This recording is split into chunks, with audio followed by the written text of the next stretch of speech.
L'avenir a l'air de Tesla. Vous connaissez sans doute, ou du moins avez-vous déjà entendu parler du film Total Recall, réalisé par Paul Verhoeven en 1990, avec comme vedette principale Arnold Schwarzenegger et Sharon Stone. Si ce n'est pas le cas, nous vous invitons à le découvrir. Dans ce film, il est question d'un futur où Mars est colonisé, exploité pour le turbinium enfoui dans son sous-sol.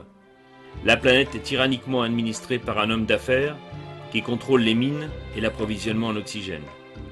Il s'enrichit en fournissant cet oxygène aux colons, alors que dans les sous-sols de Mars se trouve une technologie millénaire pouvant à elle seule redonner de l'oxygène gratuitement à toute la planète entière.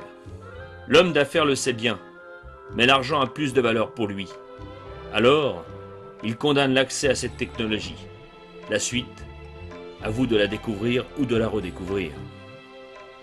Pourquoi citons-nous ce film? Tout simplement parce qu'à ce jour, notre situation se présente un peu à la manière des colons sur Mars du film de Verhoeven.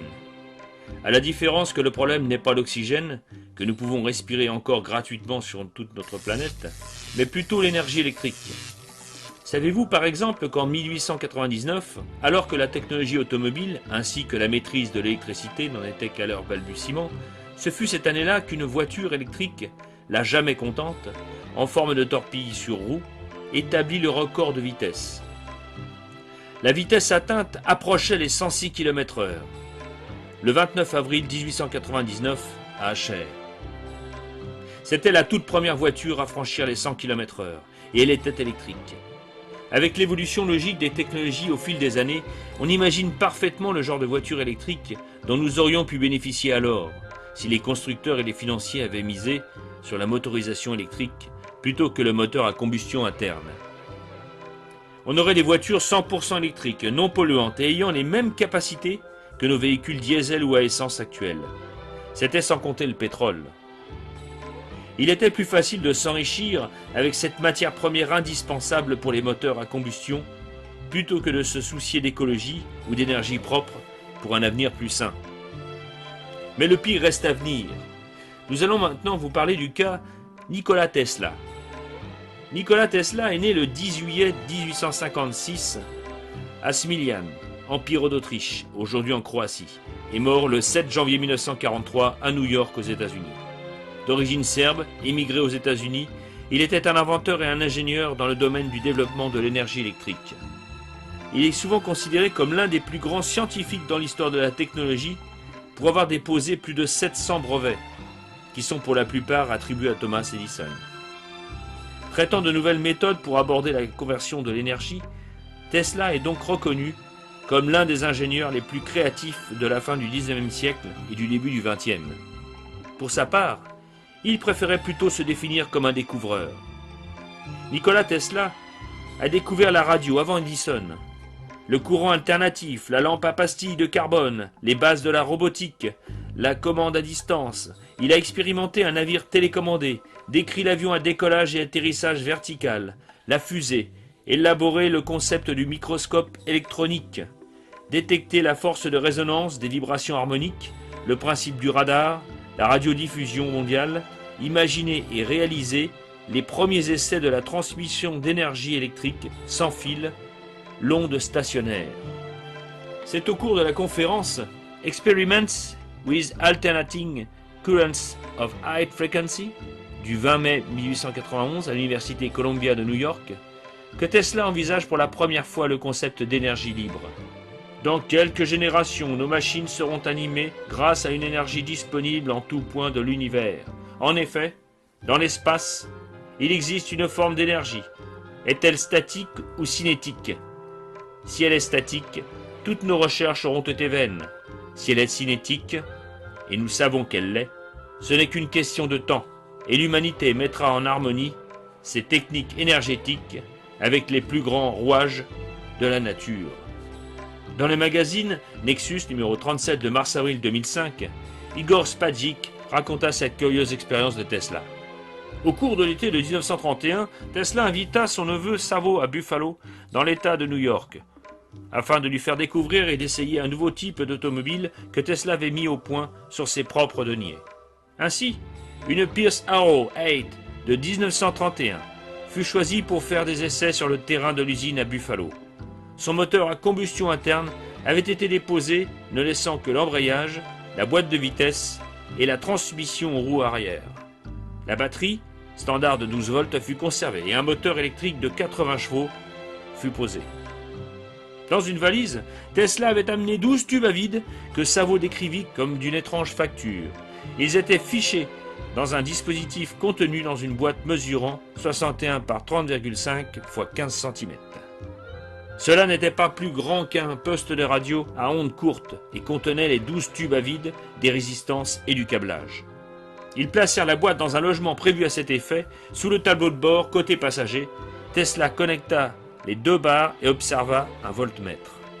Savo démarra le moteur à la demande de Tesla et qui affirma « Le moteur tourne », bien que Savo n'entendit rien. Longtemps ce jour-là, Savo conduisit cette voiture sans carburant, parcourant 80 km à travers Buffalo, puis dans la campagne.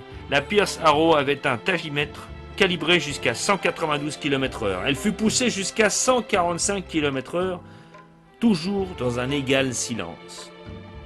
Comme il parcourait la campagne, le docteur Tesla gagna confiance en son invention et commença à l'expliquer à son neveu. Le système était capable de fournir indéfiniment de l'énergie à la voiture, mais bien plus que cela. Il était susceptible de satisfaire en quantité excédentaire les besoins de toute une maison.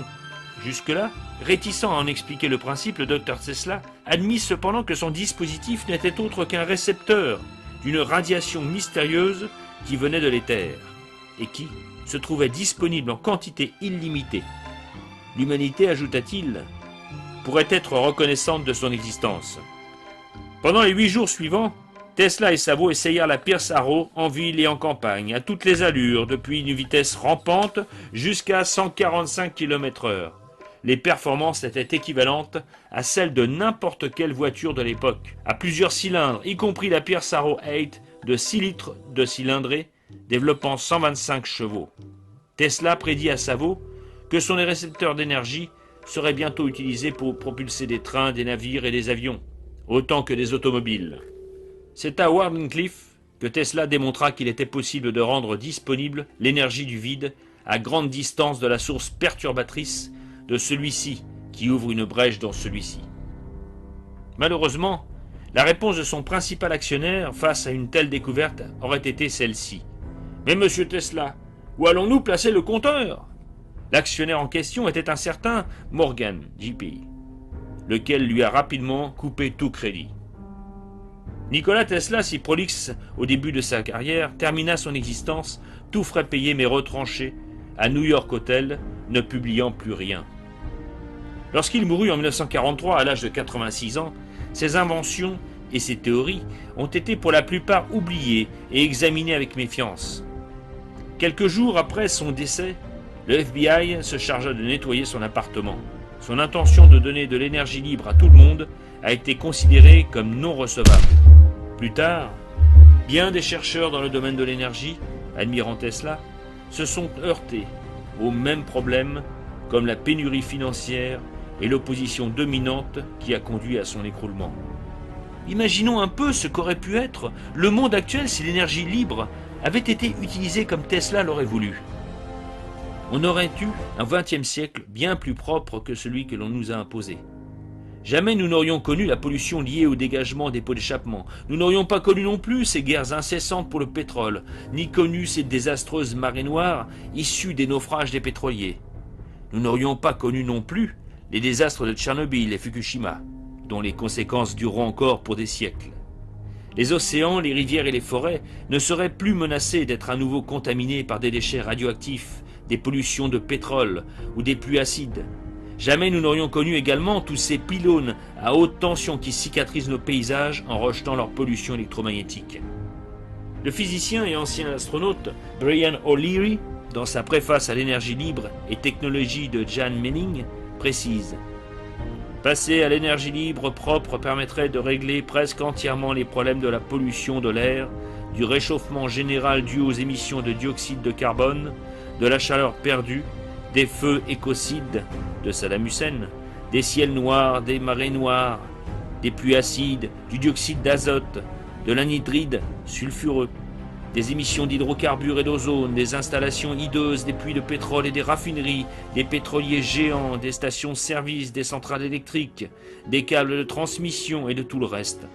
L'utilisation de l'énergie libre apaiserait aussi notre soif de pétrole et de gaz naturel. Cette soif épuise les précieuses richesses de la Terre à un rythme alarmant. C'est bel et bien d'une révolution énergétique dont nous avons besoin. Actuellement, les énergies domestiques sont à la fois obsolètes et limitées, mais aussi centralisées. Entre les mains des grands groupes pétroliers pour ce qui est du pétrole et entre les mains des lobbies du nucléaire pour ce qui est de l'énergie électrique. Surtout en ce qui concerne la France.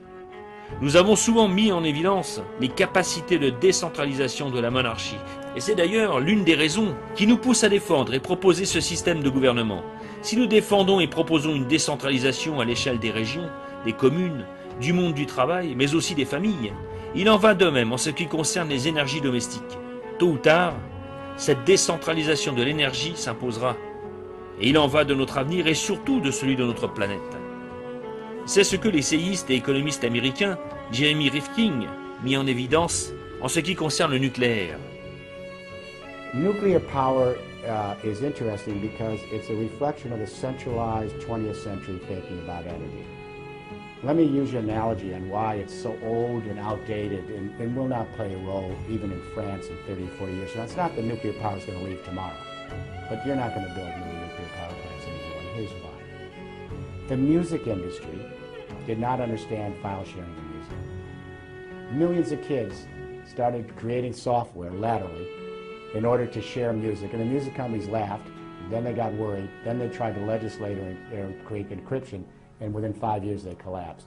The newspapers did not understand the blogosphere. Millions of people creating their own information and sharing it laterally. Now the newspapers are going out of business or creating blogs. Encyclopedia Britannica laughed at Wikipedia. Millions of people sharing knowledge with an accuracy rate like Encyclopedia Britannica laterally. Now Encyclopedia Britannica is virtually out of business. Bill Gates didn't understand Linux. Thousands of people helping each other with code, millions of people helping each other. Linux is a world player. What I'm saying now is it's the same with power. When millions and millions and millions of buildings are collecting their own energy, storing it in hydrogen and sharing it across continents on intergrid, the lateral power of millions and millions of small players sharing that energy laterally, it dwarfs, it overwhelms anything you could do with a nuclear or coal-fired power plant. Just like millions of people with grid IT connecting their little desktop computers, the distributed power dwarfs anything a centralized computer could do. Now, what young people should imagine in France is the year 2050. 4 generations of people growing up on the internet, empowered to create their own information and share it on open commons. Do you think they're going to be surrounded by old-fashioned, top-down, centralized 20th century clunky nuclear power plants? It's a joke. You smile, I smile. The politicians have to catch up to what the younger generations do.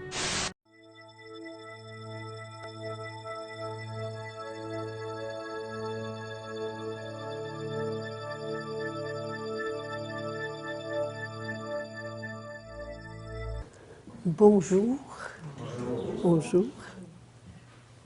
Bon, je vais déjà faire un petit tour. On a vu, souvenez-vous, la dernière fois, on a parlé des gaz de schiste et on a trouvé le grand manipulateur en dessous de tout ça qui était Desmarais de Power Corporation. Et aujourd'hui, donc ça c'est de l'énergie sale, hein, de la mauvaise énergie. Mais là, il y a des énergies propres dont on voit l'explication aujourd'hui, le fonctionnement. Et qui trouve-t-on encore en dessous le grand manipulateur, aussi bien au Québec, au Canada, en France qu'en Chine? Desmarais de Power Corporation. Alors, il y a différentes conclusions qu'il faut tirer de ça. C'est important. On regarde ça, évidemment, ce film qu'on vient de voir sur la voiture électrique, où, une fois encore, c'est le peuple qui finance. Le peuple qui finance, hein, le mouton qui finance, le berger qui envoie l'argent aux prédateurs, c'est-à-dire aux financiers, aux banquiers, qu'on appelle, qui est le loup. Alors, c'est toujours le même scénario, le mouton qui se fait manger par les banquiers, par le loup, par l'argent, et ceci est rendu possible grâce au gouvernement qui ramasse la laine du mouton et qui la donne au loup. Puis quand le mouton est fatigué, il donne la chair avec. Comment se fait-il qu'il y ait... La première question qui vient, c'est pourquoi on peut comprendre que les pétrolières ne veulent pas de voitures électriques? Parce que c'est de la concurrence, évidemment. Ils veulent vendre leur pétrole. Ils veulent vendre toutes les parties de voitures, tous les accessoires, qui est un gros commerce. Puis on le voit bien là-dedans, ça sort très bien, c'est bien expliqué. Mais c'est intéressant de voir que les mêmes actionnaires, les mêmes propriétaires de l'énergie sale sont aussi propriétaires de ce qu'on appelle les énergies propres, telles que l'électricité, les éoliennes, hein, ils investissent aussi dans les éoliennes, l'électricité, l'éolienne, et puis c'est quoi la troisième? Le solaire. Donc, c'est intéressant de voir cela. Pourquoi? Parce qu'avant, ça a été illuminé automatiquement, la question ne se posait même pas. Je vais revenir un petit peu en arrière. En 1931, un dénommé Nikola Tesla roulait dans une grosse voiture avec un moteur électrique sans essence. Il y avait un moteur électrique avec simplement un capteur d'énergie libre qui est partout, un capteur d'énergie libre qui captait, et ce avec quoi il faisait rouler sa voiture. Puis une grosse voiture, c'est pas une petite voiture de carton. Évidemment, pas de pollution, pas de rien. Bon. Qu'est-ce qui est arrivé? Ben, Nikola Tesla est un génie qui avait compris, qui avait vu, qui avait des moments de vision où il voyait les particules, il voyait l'énergie autour des choses, il voyait l'énergie partout. Puis il voyait tout un ensemble, puis il l'inventait, mais il le voyait, puis ensuite il le décrivait, puis il l'inventait. C'était vraiment un génie. Le problème, c'est que Nikola Tesla a réalisé que tout le monde pouvait utiliser l'énergie libre, qu'il appelait l'énergie libre, qui ne coûte rien, à condition d'avoir un bon capteur d'énergie. Ça, c'est pas bon. Et c'est là le problème. Le problème, c'est qu'il ne faut pas que les moutons puissent produire leur énergie, puissent avoir accès à l'énergie libre. Il faut que les moutons soient obligés d'acheter leur énergie, quelle qu'elle soit, propre ou sale, ils s'en fichent. Ce qui compte, c'est qu'ils aient à l'acheter de l'argent. Que ce soit les banquiers et autres, ce qu'on appelle l'argent, les banksters, on va les appeler les banksters, si vous voulez, qui la leur vendent. Ça prend donc des monopoles. Il faut des lois. Et vous avez vu dans le film, il enregistrait des brevets. Où est le problème? Ça, on regarde juste le film. On se dit, écoutez, là, on s'est fait enlever et en bonne et due forme par le gouvernement auquel on donne notre argent. On s'est fait carrément, quand je dis on, je parle du peuple, je parle au nom du peuple. On s'est fait enlever le fruit de notre recherche, de nos cerveaux, de notre travail, de notre argent qu'on a mis là-dedans, et carrément donné à des gros intérêts financiers. Comment cela est-il possible? Juste voir la mécanique. Il faut voir la mécanique de la chose. Pierre Couture est un gars intelligent. Comment se fait-il qu'il travaille pour l'hydro? Qu'est-ce qu'il fait à l'hydro? Pourquoi il ne fait pas ses inventions lui-même, ce qu'il fait déjà pour l'hydro, au lieu de les faire pour l'hydro, qu'il fasse pour lui? Oui, mais l'argent, mais il y a des gens qui ont de l'argent. Alors, voyez-vous, le problème, c'est qu'il est passé par le gouvernement. Alors, en tant qu'employé du gouvernement, il ne peut pas enregistrer ses découvertes à son nom. Ces découvertes doivent être enregistrées au nom de son employeur. Il est donc un employé, et c'est important, on en a déjà parlé, puis je reviens là-dessus, réaliser qu'en tant qu'employé d'une société, je suis toujours au service de la société. Lui était inconscient et il pensait que la société Hydro-Québec appartenait au peuple québécois, comme plusieurs d'entre nous le croient encore. Or, toutes les sociétés d'État sont contrôlées par la finance. Vous l'avez vu, là, vous venez de le voir.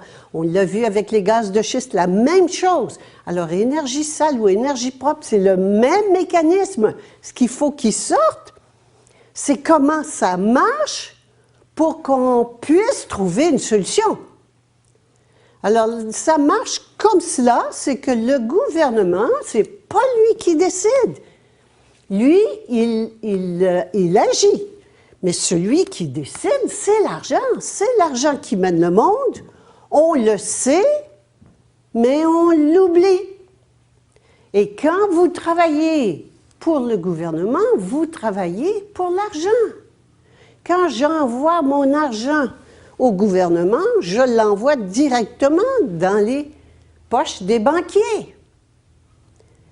Et donc, est-ce qu'on peut conclure à de la trahison? Parce que la fonction officielle du gouvernement, c'est de protéger les intérêts du peuple. Y a-t-il trahison? Oui, il y a trahison. C'est sûr. Le gouvernement se retourne de bord, ramasse l'argent et l'envoie directement aux banquiers. Donc oui, c'est de la haute trahison. Comment cela est-il possible?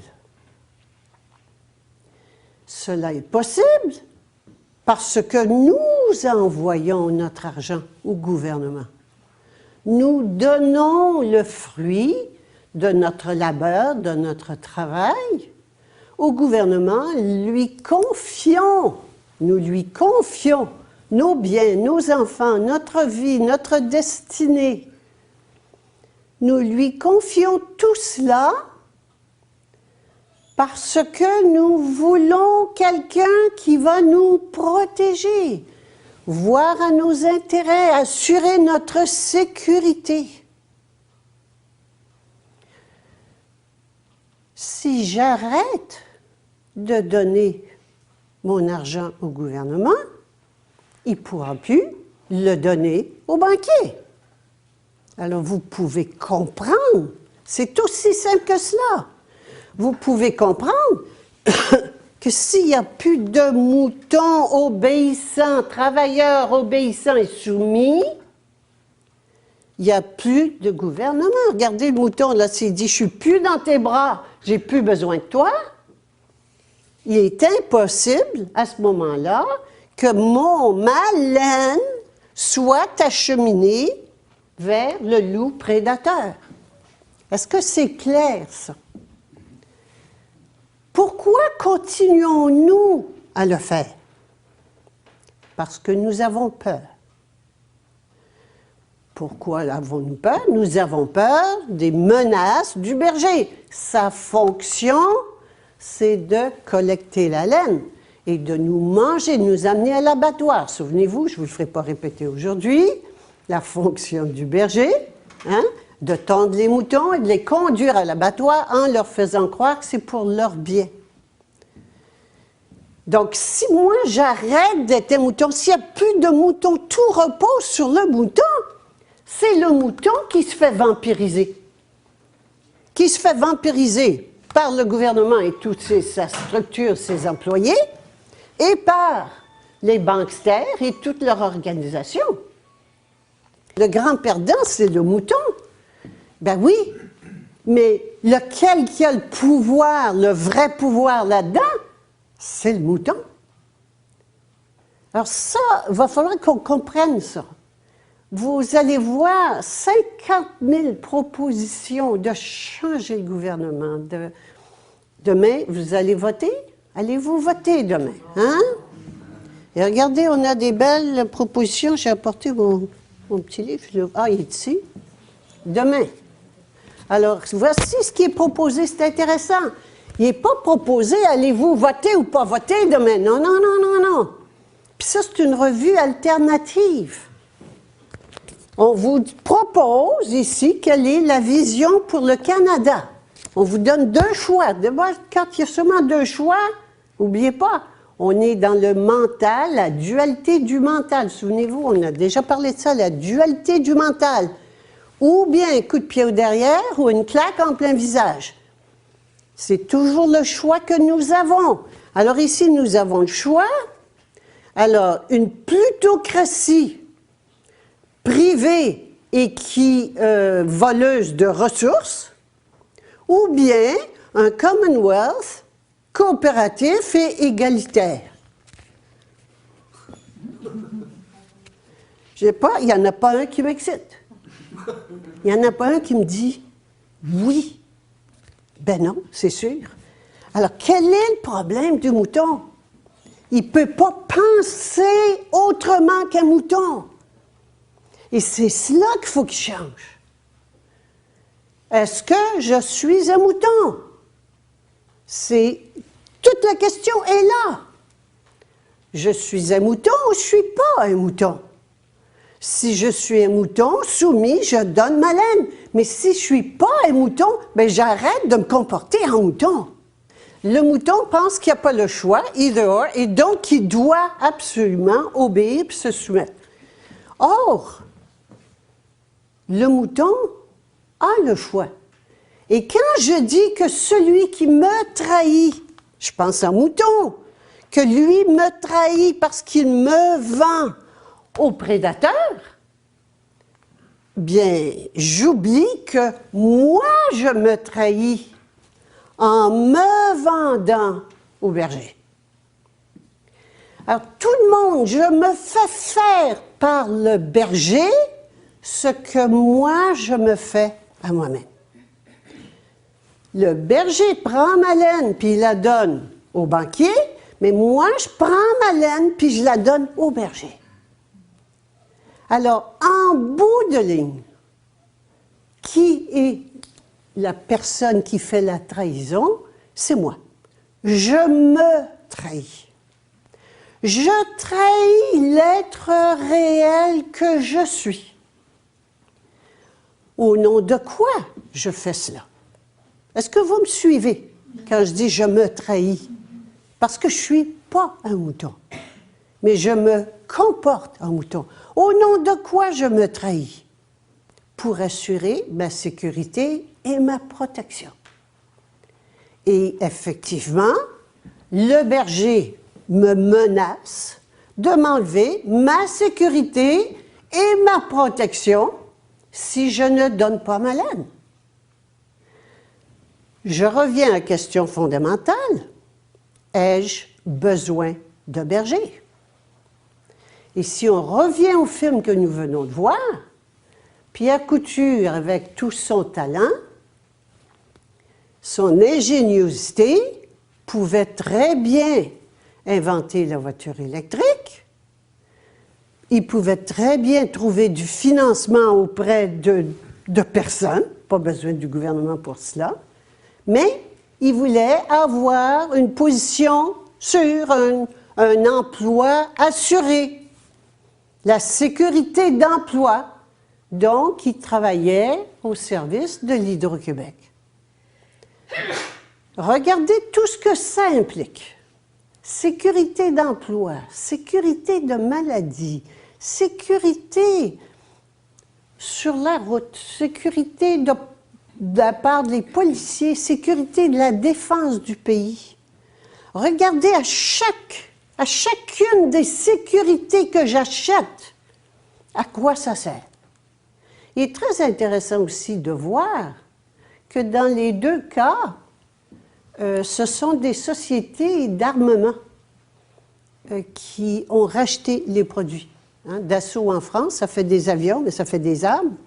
La même chose en Chine. Alors, est-ce qu'il n'y aurait pas un lien entre les plus riches et puis la guerre? OK? Regardez comment tout ça se tient. Tout ça est relié, puis ça se tient.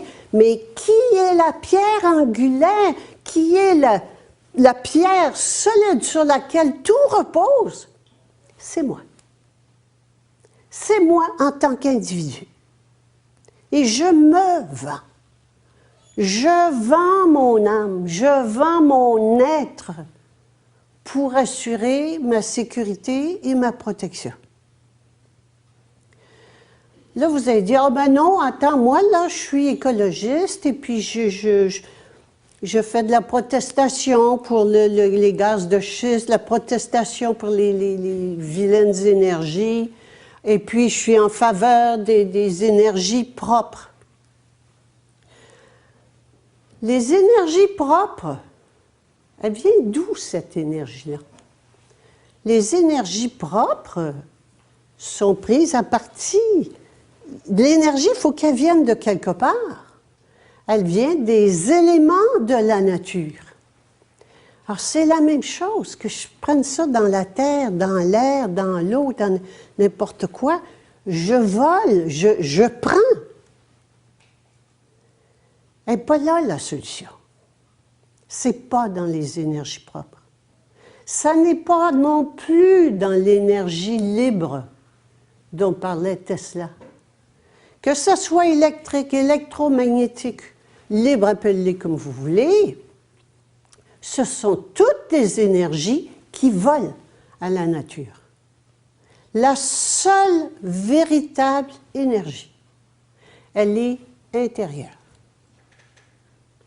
La seule véritable énergie sur laquelle je peux investir, qui sera toujours là, qui coûte rien et qui ne vole rien à qui que ce soit, elle est intérieure.